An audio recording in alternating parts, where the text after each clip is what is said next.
ഫുക്രിയിലേക്ക് സ്വാഗതം. ലോകകപ്പിൽ ബോസ്നിയയ്ക്ക് ഉജ്ജ്വല വിജയം. അവർ 1-3 ഗോളുകൾക്ക് ഖത്തറിനെയാണ് തോൽപ്പിച്ചത്. കളിയുടെ 29ാമത്തെ മിനിറ്റിൽ അലാജ് ബേഗോവിച്ച് ആണ് ബോസ്നിയെ ആദ്യം ഗോളടിച്ച് മുന്നിലെത്തിച്ചത്. പിന്നീട് 5 മിനിറ്റിന് ശേഷം ഖത്തറിൻ്റെ വക ഒരു സെൽഫ് ഗോൾ, അൽബ്രൈക്ക് ആണ് സെൽഫ് ഗോൾ അടിച്ചത്.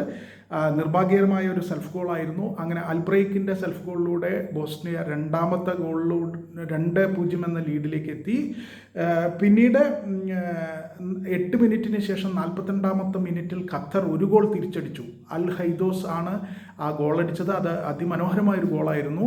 അങ്ങനെ ഹാഫ് ടൈമിന് പോകുമ്പോൾ, ആദ്യ പകുതി തീരുമ്പോൾ 1-2 ഗോളുകൾക്കായിരുന്നു ബോസ്നിയ മുന്നിൽ. പിന്നീട് രണ്ടാം പകുതി തുടങ്ങി ഏറെ നേരം ഇരു ടീമുകളും ഗോളൊന്നും അടിച്ചില്ല. ഒടുവിൽ 80ാമത്തെ മിനിറ്റിൽ മഹ്മിച്ചാണ് ബോസ്നിയയ്ക്ക് 3ാമത്തെ ഗോൾ നേടിക്കൊടുത്തത്. ഇതോടെ 1-3 ഗോളുകൾക്ക് ബോസ്നിയ ജയിച്ചു. ബോസ്നിയയെ സംബന്ധിച്ചിടത്തോളം ഗ്രൂപ്പിൽ വലിയ സാധ്യത, നോക്കൗട്ടിലേക്ക് പോകാനുള്ള വലിയ സാധ്യത നിലനിർത്തുന്ന ഒരു നല്ല വിജയമായി ഇത് മാറിയിട്ടുണ്ട്.